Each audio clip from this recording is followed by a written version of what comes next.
Hi, I'm Raja Rajavel. I am from Chennai, Madras, Tamil Nadu. Vanakkam. I grew up there and I moved to America in 2008. I came to study in America. 12, 13 years I've been working here, mostly as a product manager. That is the discipline I've grown into.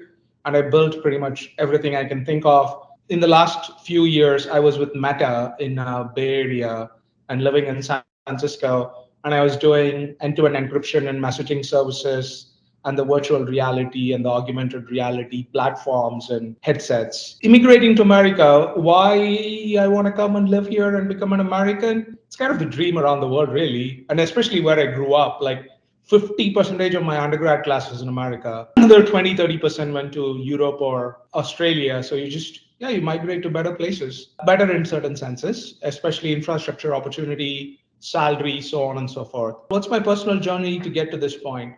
Yeah, it's basically a laid out formula so far, like study, get good grades, go to good colleges, get good job, keep getting promotion, kind of do that thing. That gets you to a certain level in life. Why was I driven to my EB-5 decision? Because EB-2 sucks and H1B sucks. That played a huge part. Again, I've been here for a while. There's a couple of things I could have done faster. I hate paperwork, which is a huge part of American immigration, but definitely the system screwed me over a couple of times. They lost my paperwork once. I had to go to India for 3 months and come back because they lost it.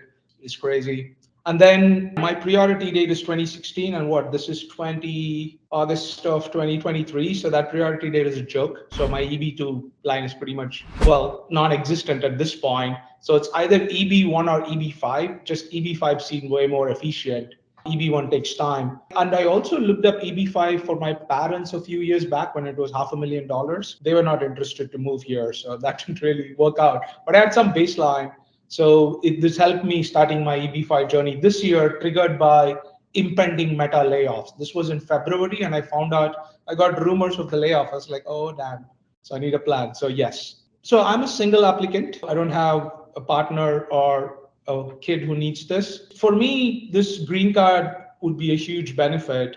First, I think my parents will relax. They're so stressed about me not like having a stable base in America. I don't mind it that much. And then my girlfriend can relax, my friends can relax. They know that I'm here for good. And I can relax, I guess. My dog can relax. He doesn't have to relocate to India. That would be immense value. And I think it's just, I don't even know how valuable it is. I think I've always operated under the assumption of I need a job, I need H1B, just that assumption. So that unlocking that gives a lot of flexibility, mobility. It's just, again, it's option choice leverage.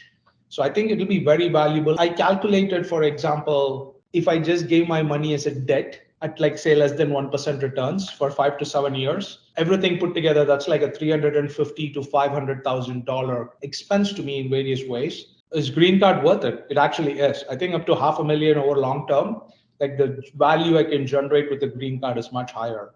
So looking forward to that. How did I learn about EB-5 visa and what is my first impressions about EB-5? My parents, I looked at for them a few years back. I think, again, like any program, there is like the intention of the government and then how it gets implemented and the people in the industry and all that. I don't know how I initially learned about it. Maybe I just Googled it or spoke to people how I can bring my parents over here, and EB-5 is the only choice for them. But then I think it's a valuable program. Like it's good for America, it's good for the people. Not everybody can afford it, which sucks, but it's valuable for people who get, it's a win-win for the applicants and the government and Americans. So it's a good program. When did I start the research process to make this huge decision? I started in February of 2023 this year. And then I started with learning the 101, right? The basics of it. What is the law? What is like, I just do any research, any process, it's understand, identify, execute. So I ran an understand sprint on it, reading as much as possible, listening to as much information as possible, speaking to people. And also a group formed. It started as 10 people. Now it's about 16, 17 people, a group of fellow investors so we can work the problem together. And then there is a broader group too. And then it's about then identifying and executing, identifying what needs to be done, what the big rocks to tackle are, and what are things insignificant and should be ignored. And then so that took a while too. I couldn't find people. For example, I wanted to appraise the investment itself and needed like real estate advice and consulting. And it was hard to find people because like this market is unique market and there's not a lot of people who do it. Once I figured out it, the financial risk was worth taking, And the people, I do enjoy working with the people at Behring, the people I am working with, that made me feel better. That is what helped me make a big decision. A friend of mine from Stanford had invested with Behring and he had gotten his money back. So just this completely a person I know reaching out to me based upon my LinkedIn post about this and going, hey man, I recommend Behring, go out and invest with them. That made a huge difference. Like that was the first aha moment where I'm like, okay, I can trust and move forward with Behring. From that point on, I was always looking for red flags or a better deal. There were some yellow flags. I think that's part of any deal. There is no better deal that I can find in the market. So Behring is the best deal. And then this was emotionally, it's a fun adventure. It's like catching a tiger by the tail, as they say. And then a lot of information processing, and it's a lot of money. As I said, the biggest financial decision of my life. Personally, I'm taking or played with other people's money, a lot of it. But my personal money, this is the biggest. And then it's scary. Like I was very suspicious of everybody and everything when I started, but then over months I formed context and comfort, and then I felt better. And when I made the final decision, I felt a huge sense of relief. And when I got the email from the lawyer saying that they had filed and here is all the receipt numbers, I was like so happy. Like a significant step has been crossed in this adventure. And I'm very thankful for the people. I think it's very also scary and isolating. So I'm very glad for the people at the group, the partners. We have a EB-5 investors club, just the people who have invested with Behring, and that's a solid, like it's almost like a support group too, where people can vent and cry, but also get good information and good discussion. Compared to all other visa options, why EB-5? So my priority date in EB2 is 2016. And I've been in this country from 2008, so it's 15 years. It's and that date, like there is nobody, government has no incentive to help us out. Honestly, like we can't vote, so they don't care. So it's just, and even like this time around, when H1B workers they were being laid off, somebody somewhere proposed that hey, let's extend that um, grace period from 60 days to like 6 months. Nobody gave a damn. Like, yeah, it doesn't, it makes sense. It's not a priority. We're such a small number in this grand scheme of things, and we add to the economy. That's it. So EB2 is a joke now, H1B. EB1, even that has a backlog now. I know friends who have done it and who are doing it. I can qualify if I put in like 6 months to a year of work. Why bother? It seems like I'll be just doing it for visa. I'd rather put my money to work and I work on something I enjoy. So I think EB1 is also like not a great option. EB5 is not bad for what is it, especially as I said. With Behring, I'm a big fan of the common equity option. So I feel like I am a private equity investor with a green card attached to it, which is a pretty good deal. So I think EB5 made sense from that perspective. And then also right now, because it's current, and again, I recommend people like a hole has opened up in the immigration system. It'll be there. I ask the lawyers, but my guess is for another year, plus or minus. So I would recommend you take advantage of it if it makes sense for you and leverage it. So because it's concurrent, I'm able to apply in parallel for my AP, employment authorization card, and my advanced parole, which is the international travel doc. So it gives me a lot of freedom right now in the unique situation I am in today. It has already given me freedom. So that's why I chose EB-5. So, okay, so if you're from India, if you've gone to the Vishnu temple in Andhra, it's a huge waiting line. And then they lock you in lines for hours put together. There'll be a restroom and a water. It can take 8 to 10 hours. But then if you're a VIP, you just go straight. They have like one final door. You can just directly go enter and walk in. And I've done that. My dad knows some people. So that is a hole in the system where the system, people are waiting for a long time, but a unique opportunity window opens up and then you can get without waiting. So the US immigration system, no matter what visa type you take, most of them are clogged up, right? You see a priority date. That means anybody who has applied after that date, well, cross your fingers and freaking wait. I think the law for EB-5 changed last year, thanks in part to Behring suing USCIS. So the Reform and Immigration Act, RIA, changed last year and they opened up a new queue, like a new visa processing line. So that line is current right now. That is what I mean by hole in the system. In that immigration wall, there is a unique opportunity of window. That is what I've applied in. That's why I'm able to concurrently file for my EAD. Because I'm already in America, I'm able to concurrently file for my EAD, my advanced parole, and all that and get them in like 3 to 6 to 9 months. And this whole, if this is the first time you're hearing about like priority dates, then there is a lot more context to be gained. But TLDR is this whole, because the dates are current for this new line, you are able to apply now. And there's a lot of benefits to applying right now and getting in the line. Maybe next year or so, people educated wild guess, but maybe a year, plus or minus 6 months, or plus or minus even a year, right? It's this hole will close. They will publish a priority date. This parallel filing will go away, and then the wait times will increase. If you can afford it, and if your EB2, EB1 priority dates are like more than 5 years, this is a no-brainer in my opinion. I started researching EB-5, and then Behring's YouTube ads started targeting me. So there was a few things about regional centers.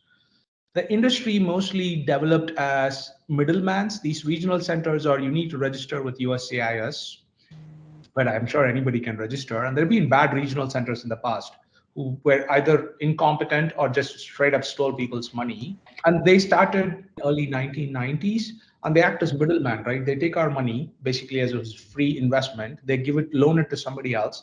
Usually they make plus or minus 7%, and then they keep the delta, and then they charge a fee for it. So that's been the business model, which has pros and cons, but they're essentially middlemen. They don't actually add direct value in a sense, other than connecting people perhaps. But I think with Behring, what I found attractive was it was more about actually doing real estate development and like making the Bay Area better and helping the people out with really nice accommodation and making money on top of that and getting green card. The vertical integration goes a long way in just terms of generating value for everybody involved. And Behring is the only company that actually offers regional centers that offer straight up common equity in their investment. Nobody else does that. Again, it's not in their favor, right? This industry has evolved to not be in the favor of the investor, but be in the favor of the regional center, the agents, and the real estate people who take the money from them, because they designed it. It's free economics, so they align for their incentive, not the investor incentive. I think Behring is also different that way. They really try to create value for everybody and distribute that value. I started my call with Behring actually with Aaron. He was very kind. He took his time. I think we spoke for like 2 hours, and he was always honest, straightforward, calling things as they are. Because in this industry and area, nothing is for sure. There are pros and cons. Like if somebody gives you a rosy answer for everything, don't trust them. Like this is not a rosy place. The reality of the situation is much more complex and complicated. So Aaron was very straight up with me. So from there on out, it has been the interaction with any member of the Behring team has been better and better and better. They're just all great.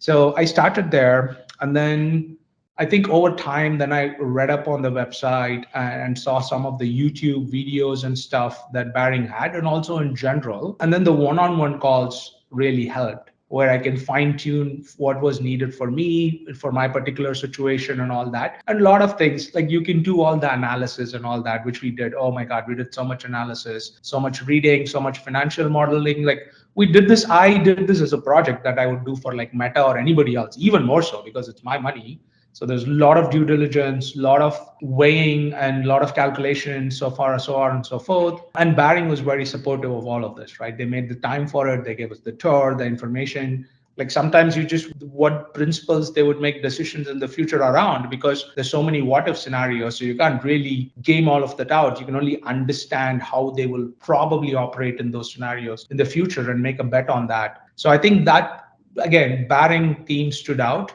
So I decided to go with them.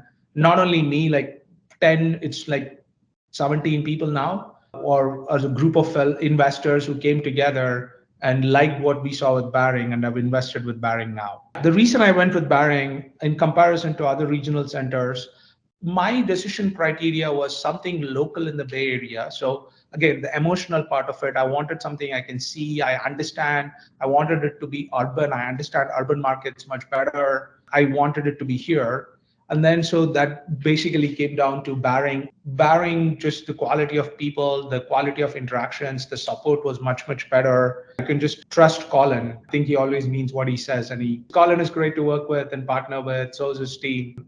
Greg, Peter. It came down to a better team, trustworthy people. like a good private equity investment option. And if you haven't seen 1900 Broadway, the flagship project, I really recommend it. It's a great building. I might move there. It's nice. It's really a quality building, I think, which will be part of the Oakland skyline and Bay Area for a long time. Rural projects, I'm sure there are successful projects. I think another reason people consider rural versus urban is rural has more, like, so on the set aside, again, okay, let's stop. Too long didn't read TLDR, one line summary of set asides and visa like reservations. So in this EB-5, regional centers that are urban get 10% reservation, and then rural get 20% reservation. And then within that, each country gets a 7% reservation. So it's not a lot of numbers to start with, but that's okay. Like, this is not like H1B where people are applying tens of thousands every year. This is very low volume game. So because urban has half the allocation of rural, the obvious question is the 2 times better choice or something, right? If it has twice, so maybe my waiting time will be low there. Maybe hence the related waiting time related risk is low there. So these are the dimensions to consider if one has twice the allocations of the other, which makes sense. I think the way I think about it is that is timing is one thing to consider, but the investment risk is another thing to consider. So if I can balance both, that will be great. I still think because the law came into effect last year, I think EB-5 approval came through a couple of weeks back or so. It's only so it's still early days. People can get in. Even this is unproven. Nobody knows how many urban versus rural applications are from application side. But even if on the urban side, if I have to wait a year or two more, if I know my money is safe and is really good hands, hell, if it's even making returns, and I know I'll get my green card for sure, I think I will trade that couple of more years for increasing my odds of success by a lot. That's the way I think about it. Otherwise, I usually also, these are like, I don't find rural projects exciting. We spoke to like a ski resort or something like that, and like, oh, or some hotel. I'm like, who cares? That's my take on urban versus rural. People are evaluating their options. There's quite a few people who really like what Behring has to offer, and then who also intrinsically like the trust. Some people do all the research themselves. Some people find people they trust and just depend on their decision and like reduce their risk that way. There's different approaches to reduce risk. So quite a few people are continuing to choose Behring because they just find it a good investment and trustworthy. There are people who are evaluating projects, but again, I see more people than not choosing urban investment with Behring than rural that I know of. Some of the rural projects are shady, some need, you can't really do a deep dive beyond a point with not only rural projects, but let alone like a regional center that is a middleman working with the real estate developer. So that's a different type of partnership and different level of visibility. Most people don't appreciate or like the level of visibility and the quality of answers they get from these regional centers and rural developers. That's what I've seen so far. But I guess maybe I'll know more. Many people I'm talking to, again, this is a long-term game. They're thinking next few months. Like there's quite a few people who want to figure this out by the end of the year. So we'll see how this continues to evolve. The red flags to look for, how most of this industry operates, I've seen is anybody who can take you to a regional center gets commission off you. We are the product to them. Like, so anybody who's an agent who then wants us to take our investment to a regional center gets a cut of it, commission. So that's the free economics part, right? It is in their favor for us to quickly invest all our money and then take a cut and disappear. And there is a non-profit whom they're suing. I think they just started a lawsuit on USCIS again, and it's run by Ishan. He has a website which does a good job of explaining. But then again, I think there is the non-profit altruistic part and fighting for that. But then again, there is also a component which is just a list of advisors and regional centers, and there is free economics involved there. There is like some level of misaligned incentives there. So just be wary of agents, be explicit, right? I ask people, like, I will pay money for your time. If you're an EB-5 expert, I will pay you money. You work for me, be my consultant, my coach, help me out. And they were like, no, this regulation, that regulation. So we'll take money from the regional center, but we'll work for you. I'm like, that doesn't make sense. You're their agent. Like, you're just working for them. So I think that model is broken. So be wary of that. And I think me sitting in America and San Francisco, I had access to high quality of people and all that. The calls I have received from people looking for information and help. So there's one lady called from Delhi. So she was speaking to some lawyer there, and the lawyer basically told her, you have to pay my fees first, and then I will tell you which regional center you can invest with, which is ridiculous. Like there's just people trying to make money in all shapes and form. I think the other thing is people also see this as a business opportunity. So a lot of, especially including Indians, right? So many people have like propped up regional centers. They don't have a lot of history, background, expertise.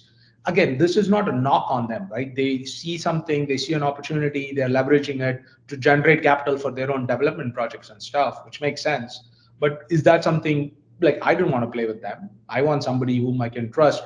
Behring has like 10 years of background, if not more, and so many like successful projects. So I optimized for like not the longest run. There are regional centers which are maybe 20 years or 25 years, but that also means they're old beyond a point. So they don't innovate. So I think 10 years is like a good background with innovation and fast moving.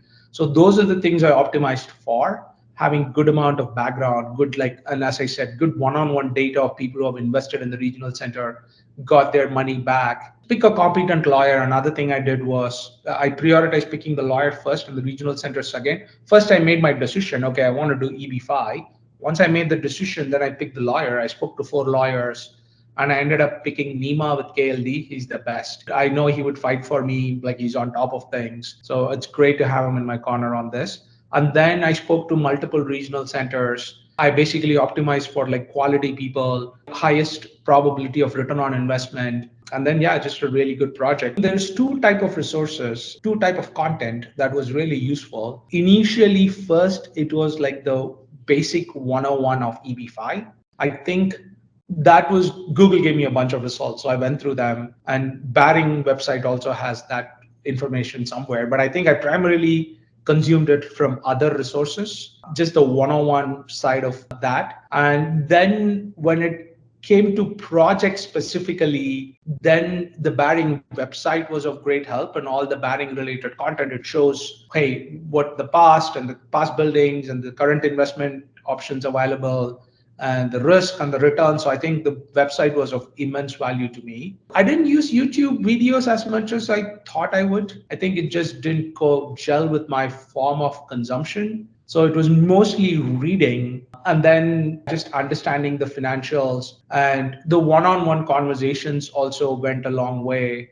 And it was also talking to other investors on a weekly format. For a few months, we had weekly calls where we would discuss various paperwork, documentation, information points, and all that. As I went through my journey, I considered multiple regional centers. Let's talk about their content, right? So usually they have a website, they have some level of presentation, they will email a PDF form or something, and then they would recommend having a call to discuss their proposal, their project at the end of the day. And there is definitely difference in quality, just everything from the vision for the project itself. If they're just like middlemen who are moving money around, that's one thing. But if they're actually like a vertical integrated developer like Behring who are excited about development, that shows right in the presentation and the property and in the hard work and the pride they take in that hard work. So that shows the content varies, and also the quality varies a lot. Again, I really enjoy the Behring website. It's very well done. It's designed and it has like various helpful content right there. So I think the quality, and I've looked at some regional centers who their website looks like, I don't know, it was made by like a 12-year-old in one night, and it just low quality. Even in the content they send over, it's like there are very, very skinny versions of just, hey, we're building this, we need money. Like, okay. So it varies a lot. And I do think the YouTube videos, like you can see the consistent content that Behring has been putting out for years now. So you know that these are people who are on top of this, who are knowledgeable, and who are long-term players, right? You can also see people who are like short-term players who just are starting up or just do it on the side, as opposed to long-term players who are vested and involved in the industry. So I think that length and duration and quality of content matters in building credibility. I think they can give you a lot of information, It's like any private equity, like venture capital investment. At the end of the day, you have to invest in the people too. So it makes a huge difference. Why do I invest in urban markets? So I came to America in 2008. I went to Stanford and then I lived in Chicago, Austin, and now San Francisco. I like high towers. I'm on the 40th floor right now. I like high rises. I've always lived there. I enjoy that life. Then I understand, for example, I moved to San Francisco in the peak of COVID in 2020, where the occupancy rate in my building was 35%, which is kind of an extension to the city. The city was even less occupied, actually. Now the occupancy rate in my building is over 92%. I understand how people come and go, and I speak to people. In any city I live, I actually understand the city, the people, what it's going through. So when people speak about, hey, maybe San Francisco Bay Area is gone, like it's where everybody has gone remote, there is no need to do that. No, it's not. Yeah, Bay Area is goddamn Bay Area for whatever it is, right? It's changed, it's evolved, but there's a lot of people and investment and talent and knowledge. Knowing the urban markets and knowing something like the 1900 Broadway project, for example, when you put a top of the line project in the market, it fills up. People like it because it has the latest amenities and the latest style. It's the latest of anything. And real estate is a slow moving game. So it takes another 3 to 5 years to build the next latest thing. And that is a great place to be in for a lot of years. I think those are the reasons where I chose, because I understand urban areas, how the population moves in and out, how the high rise real estate market works, what do the leasing look like, what do the occupancy rates look like, and how do you make money at the end of the day in urban real estate. I have an investment property in Austin, so I understand it to some level. The best, way much over rural anyway. I am reading an article, a book called Homo Dukes by Yuval Nahari. It's a great book. He basically says knowledge is very valuable. What it also means is an enemy can't conquer and take your knowledge. If you just have resources like oil or something, somebody can conquer you and take your oil. If you have knowledge, nobody can, like, it's not effective to wage war on you and take your knowledge because knowledge doesn't transfer that way. Bay Area is full of knowledge. It's full of amazing people. Like, sure, I mean, it has its downsides. Like, there's homeless people, and I have to carry my dogs on a few streets in San Francisco. I have seen people die on the street from overdose. It is what it is. You have to take the good with the bad. My uncle used to live in Detroit, and Detroit is the first city I saw snow in as an adult. I went to Eminem's house. Detroit is a great city, but Detroit is different. Manufacturing got outsourced, and then just people didn't innovate enough in Detroit, and then globalization took over. But even in a globalized world, the knowledge that Bay Area has is very valuable. If you're reading news articles and all that, I've lost respect for news articles, especially after COVID. They either don't understand fully, especially in tech. I read so much about Meta when I was working for Meta. I'm like, this makes no sense. You guys have no idea what you're talking about. I know more than them in certain areas, and this is one of them. So if you're reading some articles and stuff, that's different. If you actually look at market studies, if you talk to real estate agents, if you talk to the people who live here, like my friends who are looking for apartments, who are saying, hey, apartments are renting out faster now. And now, like, most companies have called people back. You either go full remote or you come back to office. There is no this like middle, like uncertain middle ground, which leads to like clarity is kindness. So they want clarity. So I think many, like maybe 20-30% of the people will never come back to cities, but the cities are filling up again. Like there's a lot of values to cities to start with. The building I'm sitting in right now has like over 92% occupancy in these 40 floors. I know the building opposite is something similar. I used to live there. I don't see it. There's people right next door working on AI startup on Y Combinator. So the next wave, Bay Area always tries to innovate, and that draws people here. And there's a lot of quality people to innovate with. So that will go on, in my humble opinion. I went with Behring Legacy Fund Project, 1900 Broadway in Oakland, which is an amazing 40-store high-rise building. And then I wanted something urban, something I understand and can bet my money on.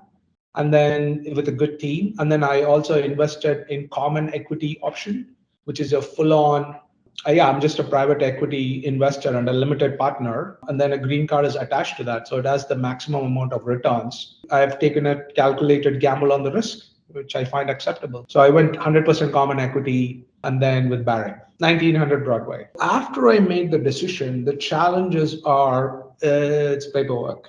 It's annoying amounts of paperwork, which I personally hate. It's about putting together all the documents for the source of fund, just getting all the documents in place, right? And that is why I'm glad I got like competent partners in Behring and in KLD and Nima and his teams. They helped me through the process. It's just a lot of moving pieces. For example, I rolled over my 401k from my Fidelity account to Alto IRA and used that to invest with Behring.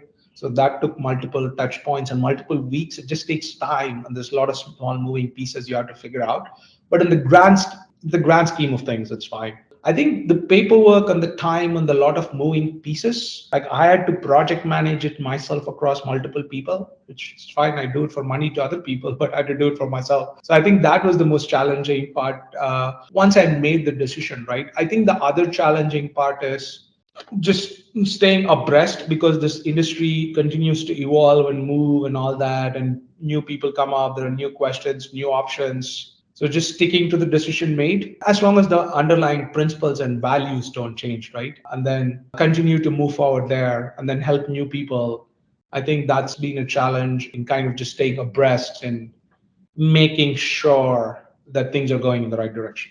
Let's talk about like some of the unique things Behring does that really helped a lot and that like has helped me so far and continue to help me. Behring, first of all, helps with the partial investment. We don't have to invest the entire 800K in one shot. We can spread it out in whatever works for the parties involved. And then two is also the ability to roll over my 401k and use that as part of my investment. Those two things actually just made it possible for me, right? Otherwise, I could not have done it, or I could not have done it in the time period I did it in. So I think I was able to quickly decide, okay, I'm just going to roll over 200K of my investment. And okay, and the reason other regional centers don't offer this is for a few reasons, right? Again, freakonomics. They rather have you pay all the money upfront one time so they can pay the commission they have to pay to anybody involved, and they're done with us, right? The paperwork is done and move on. So it's easier for them and most cost effective for them to do it in one shot, but it's harder on us, which is why this option of Behring is great. They're trying, I feel like it's one of the things they're trying to help us. And then the rolling over 401k, again, they don't like other regional centers. Some people even lied and said, for example, Ishan from the nonprofit 401k, not 401k, whatever, the nonprofit 501c, whatever classification, he was like, the chances of getting declined are 10 times more if you do partial investment because it's in people's interest that we invest in full. It was not true, and then people then just disappear and keep quiet once they lie about something. So I think the partial investment is a great option. It keeps the spirit of the law. It opens up doors for people who are struggling or who want to be smart about it and take advantage of it. So I think that is another thing, rolling over the 401k. So it became an easy decision for me to just roll over 200K of my 401k portfolio while I work on like liquidating my stocks within the stock window and looking at long-term options like liquidating my real estate or sourcing more money from other sources or hell, earning more money. So I think it gives a lot of options. So I do really say I really appreciate the partial investment and ongoing investment. It's almost like buying a house, right? You just put the down payment and you pay it off in different timelines and amounts. And then the other thing is able to use my 401k. And I want to talk about 401k for a moment. I think in general, this came up multiple times. 401k is our money at the end of the day. Sure, it's structured and all that, and there's a penalty, but it's my money. So I can't use it, but I can direct it. You can direct your 401k, not with your immediate employer, but with every previous employer. And if you get laid off, it's great. Like me, I may have been enjoying it. You can roll over that 401k too. So it's your money, you make use of it. You can, and Peter Thiel is part of the PayPal mafia and all that. He put his stocks in startups in the 401k. Now it's worth billions and he's going to get tax exemption. It's a tool. It's how we use it. It's not like this mysterious thing that we got shut out of. So I think if you can use it, I know the returns will go back to 401k. Again, it's in the rule of the 401k, but we can direct the money and how it evolves over time and use the time leverage to our advantage. So the investment process and the timeline is an interesting one. It's not easy to leverage 800K and then an additional, let's say 50K for expenses upfront. It's not easy to like liquidate 850K quickly. That's a lot of money. And it's in various type of places and all that. And then I do have a house in Austin. I'm trying to leverage to uh, invest part of this. And then between like taking a second mortgage, selling the house, HELOC, so on and so forth, there's a lot of options and timing, especially in this market with inflation and the interest rates and all that. So there's a lot of options and a lot of pros and cons and a lot of cost involved. For example, I did a math where between selling my house right now, or if I can hold my house and sell it 3 years from now or something, I'll probably make $250,000 more if I'm able to hold the house and sell it in 3 years from now. If I can hold on to the house, it actually is more valuable to me in the long term. So there are things like this to consider. This is where the partial investment strategy and the timeline is very useful because I can move things, I can move immediately without any type of penalty or downside quickly, and then continue to work on the other funds and then move them over at the appropriate time as long as it's within the regional center's acceptable timelines and legally acceptable by USCIS. So to summarize, I moved my 401k and then I sold some stocks and moved it, and I'm working on moving the rest of the money before the end of the year. Even in terms of, and the way, if I'm investing the partial investment, my 5-year lock-in period with Behring, the regional center, only starts after the entire 800K is invested. Then the money I'm giving to Behring, let's take 4 months to finish start to end, right? Whatever money that I'm giving to Behring beforehand, is it a 0% loan I'm giving them over free time? Yes and no. I think yes. But again, the partial investment strategy gives me the flexibility. As I said, I'm looking to make 250K more by selling the house later. If I can adjust and work things out, that is way more valuable to me than the 4 months, the interest that Behring would be getting on my partial investment. Also, it's a headache for any regional center, including Behring, to manage somebody over time, right? It's not like all roses for them too. They also have to like do additional paperwork, keep track of people and all that. So everybody gives something to this and everybody gets something out of it. So it's been immense value to me. And yeah, I would recommend it if whatever your situation is, right? I know people who like liquidated money within like 2 weeks. I met this parents, doctors from India who are investing for their daughter because she just graduated and they don't want her to go through this H1B nonsense. And they just liquidated, just crazy, just in 2 weeks. Being like 60 plus doctors in India, good money. And I've seen people immediately liquidate and move. And then I've seen people who have to, I mean, it's a struggle. It's not easy to move money from India or China. And then there's a lot of like moving pieces. It just takes time. And also remember that the day I put with Behring, with the regional center, the lock-in period might take time, but the day I put my first dollar in as an investment, my time with USCIS starts. So that's another huge advantage of partial investments and getting the clock going there. So you just have to optimize for various things. TLDR, if you can put down the whole money in one shot, go for it. That is leverage not everybody has. If you have it, use it. If you can't use the partial investment, you get certain advantages that are unique, and for people like me, I could not have done this without it. So it would have been a no-go even to start with. So that's very valuable. If you're just started looking at EB-5, if you're a family, husband, wife, nice kids, I think, or I don't know, or you're just a student who just finishing in America and want to make sure that you get the best stability and the most leverage pursuing the American dream. I think first thing I did and you need to do is like kind of directionally know you want to do this, meaning that you want to get a green card, that you want a place in America, a place. Yeah, we have like India is another place I have. So you have multiple places. And then like America is worth becoming a part of and contributing towards. So you need to have these kind of basic principles, and also your other options need to suck, like your EB2, your EB1. Because even so, Meta, I played this game of layoff roulette with Meta, where in February I heard the news and I started preparing for EB5. I made it through 4 layoffs in 2023. They got me the fifth one. So and every time the layoff passed, my dad would be like, "Why are you still applying for EB5?" I'm like, this is not a quick reflex. This is a well thought out strategy. My EB2 sucks and I don't want to do EB1. So nothing has fundamentally changed. Me not getting laid off by Meta doesn't matter. This is the long-term play. So know that I think you need to weigh these variables and know that you do want to pursue EB5 if you can figure out the rest. I've seen people unsure about multiple steps of the process and then they just churn in misery because they're trying to decide if they want to do EB-5, then like who to work with, what is the financial angle, what is the legal angle. You can do too many things and suffer. First recommendation I would make is have a directional idea of this is something worth pursuing for you. So like focus on that. If you don't have clarity there, well, get clarity. The second step is, I think, listen, this program has been around from 1990s, so thousands of people have gone through it.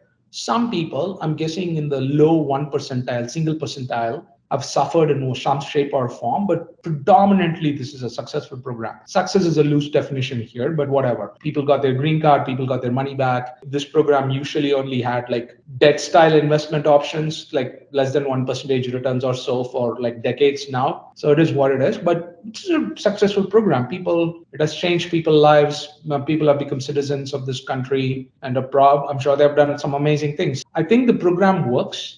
But of course, you have to like find the good, like it's not like you can go on Yelp or you can like look at like reviews online and decide. You have to really like dig deep and understand the people and the industry and who are the good people and who are the bad people in the industry, so on and so forth. And again, there are a lot of variables to consider and everything looks scary and intimidating at first. Another recommendation I would make is you can go deep on everything, but kind of figure out what's important and what's not important. An example is, for example, the 10 people job generation, like employment generation. Like most regional centers can do it hands down. So that's not something you have to like over index on. But I didn't know that when I started, right? Because I am trying to check off every single thing the law says or somebody says this might be a potential problem, which is why it takes time. So I think, I don't know, speak to people in the industry, ask them what's important, what's not important, and then focus on the important things. That's a second advice I would give. Third advice is, I don't know, do it with other people. That really helped me a lot. Form a community, form a group if possible, so that things are better. Most things are better done in a group. So it would help you to share information, to rely on other people, or to sanity check yourself. Those would be the three recommendations I give. Talk to like past investors, current investors who are evaluating it, and then talk to multiple lawyers, multiple regional centers, form a broad perspective. Then you can start where things add up and where things don't add up. You can figure it out from there. I started out by talking with 4 different lawyers, and I picked Nima, again, hands down, the best lawyer I can find. And then I spoke to like 4 regional centers, and then I found Behring, hands down, the best regional center I can find. So yeah, speak to people and then, as many people as possible. But again, there is also analysis paralysis, and people will express their own opinion. So it can also overwhelm people. So I've had people who said, don't invest with Bahrain because they had vested interest in getting me to invest with somebody else and making commission off me. So take it for what it is. And again, the other thing is always ask what the incentive of the person you're talking with is. And if their incentive is to make money off you, then don't take what they say at face value. Let's use the framework of understand, identify, execute. So I started in Feb. So Feb, March, April, May, June. So it took me 5 months to understand and identify. And then it took me like 4 months to understand and identify, and about 1 month to 1 to 2 months to execute. So first of all, be patient with yourself. Give yourself, again, at least like 6 months, right? I saw people do it quicker, but that's only because they joined our broader group initiative at the end, and they kind of got a download of everything we've been doing in like a few weeks. And they also really like believed, or they took the trust we had, and then they just making a majority of the decision based upon the transfer trust. It's kind of like a Google PageRank algorithm.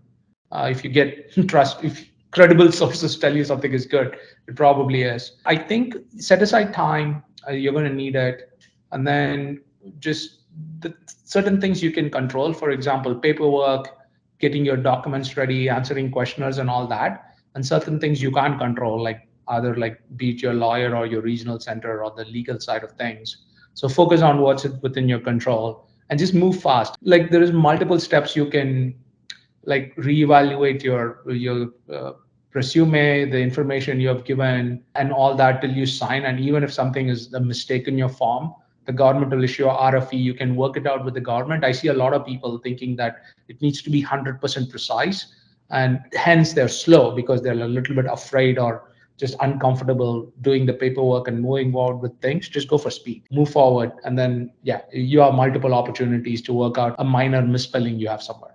Behring team is awesome. I give a solid 5 on 5. You can see the excitement they have in like creating valuable real estate and then helping immigrants. It's a business deal at the end of the day, but I do think they mean well. Create win-win situations where we make good returns and then also get green card. The support has been phenomenal. They always respond to my emails and my text messages and make sure that I'm informed of what is going on. I mean, sometimes it takes time, but yeah, the quality of communication and the intent of communication is been extremely high. As I said, there are multiple moving pieces in the process. So between Behring and the legal team at KLD, they've like optimized and streamlined most of it. So it's in everybody's like favor just to go through that streamlined process and make things extremely easy on ourselves and others. To summarize, I continue to work with multiple people on Behring side, Aaron, Greg, Peter, Ashi, Colin, himself. So again, great people. I'm looking forward to long-term collaboration with them. It truly sets them apart in the industry, I think, where most people just become like non-responsive after a while or just tell you only partial truths and all that. One thing I really liked about Behring was when I spoke to my friend Gaurav, who works at Apple, and we were like classmates at Stanford. So he basically said he just got his money back from Behring. He basically said, listen, man, I recommend them. They always proactively communicate. I've never had to feel that. He said he always felt like his money was safe with Behring. And Behring proactively communicates, gave us debt style interest back, and gave us money back and all that. So that goes a long way. You definitely don't want to be in a place where you give $1 million worth of money to somebody and they are not responding to you for days. That feels like hell. Or you're just sitting knowing what the hell is going on.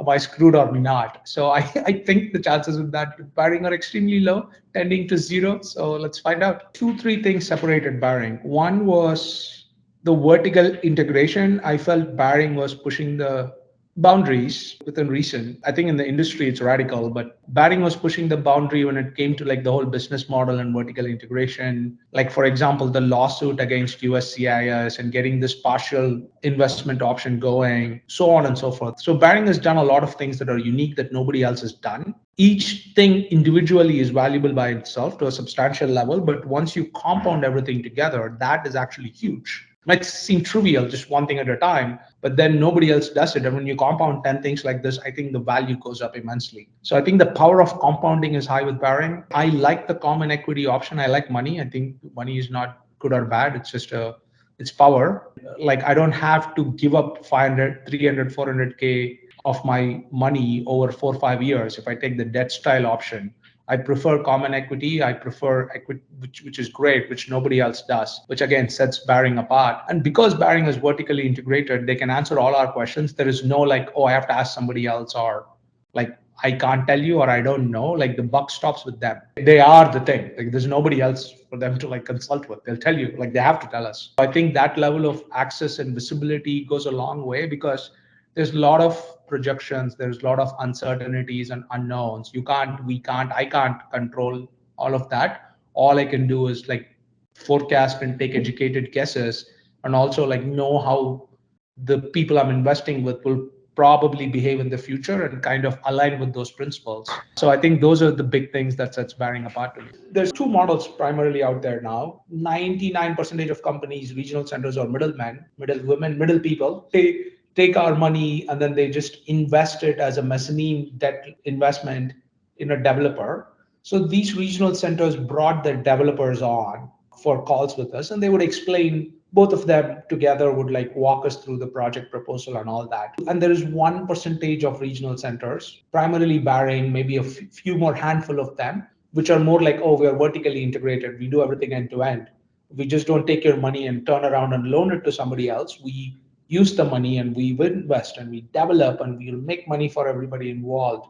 So we'll get rich and American. I think the other regional centers, which are middle people, beyond a point, they can only say that this is our educated guess about the developer, how the developer is going to operate and do.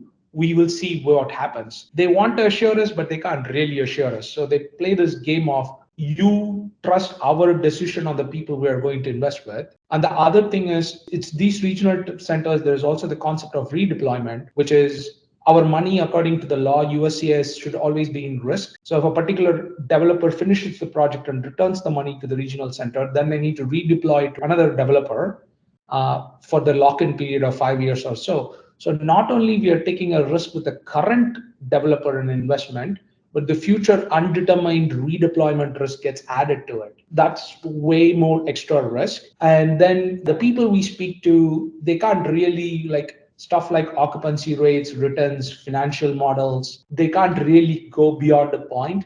They can only reshare what the developer is willing to share, and they don't usually have the expertise or the context to like go deeper on those topics. They would have to get the developer then who might or might not join and who might not like share information. So I think usually it's like a you meet both of them to give some context, but then you primarily work with the regional center. And that one layer of separation does add a lot of friction and a lot of opaqueness to the type of data, to the type of information, and just from the type of like strategic options available or the challenges in the market.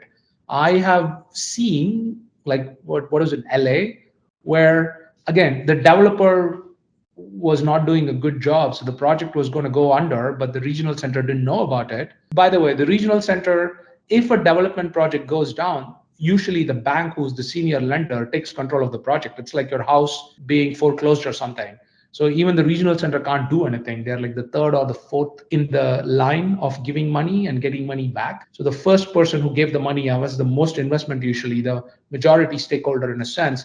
They would take control of the entire project. So if a developer screws up, the regional center doesn't do anything in time, or sometimes they can't do anything. Like there's nothing to do. You just lose money and then pass along the loss to the investors. Logically, as a model, there are pros and cons, but then once you apply like actual people and variables and companies to that model, I think the vertically integrated model with Behring makes way more sense for me than like working with multiple middle layer people. My official filing was July 15th. So I have maybe 2 to 3 months before I get my EAD card. Technically, I can't work, but I'm also taking this as an opportunity for a sabbatical and recharge.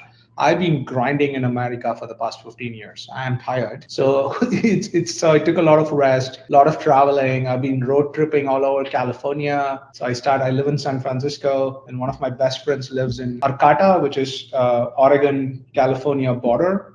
And then my girlfriend lives in San Diego. So I've been driving north and south, tip to tip, just enjoying everything California has to offer, from like the redwoods and all the hippie stuff in like Arcata to the surfing scene in San Diego. Good stuff. This is a unique situation for me because I've been living reasonable linear life, go to work, go to like get promotion, go to find a better job, make more money. So I'm taking this option to like first completely rest and recharge, and also like be more open-ended about how I'm going to design my future. I'm reading books about it, talking to people. It's like self-authoring and knowing that I have agency now. This has basically given me more agency towards my life in America and more stability. So I don't have to think about always have a backup plan. My parents don't have to think about me ever coming back to. My parents would hate me to come back to India. They just feel like America offers a better life, period. It's very Boolean for them, 0 or 1. You're like, you should just stay there. I think my parents have much more like peace of mind now, and by extension, so do I. And I also like America. Like the country is the people, right? I like my friends are here, my girlfriend is here. Like the people. So it gives me that huge value. A future, I don't know. I'm giving myself the rest of the year to figure out, but that is the point. Like that freedom and that agency to self-author the future is a huge benefit I see now. Like the financial side, that 1900 Broadway is doing really well. I think that would go a long way. And then the legal side, the USCIS paperwork. I'm close to getting my unconditional 10-year green card and starting my citizenship journey. Even from an investment perspective, if like this 1900 Broadway and the legacy fund makes good money, I'll just leave it there. I would love it to be a perpetual investment, which I can even give to my kids in the future if that's possible. So we'll see how that plays out. But again, making good return on investment there, the legal paperwork going through and having that unconditional green card in hand would go a long way. I think on the personal side, we will see. As I said, I don't know what I don't know, but I think I'm just excited about interesting things I can unlock with this new key I have. And then, I don't know, maybe live the American dream. I don't know. Where do people get 5 years in the American dream? I don't know. I'll tell you.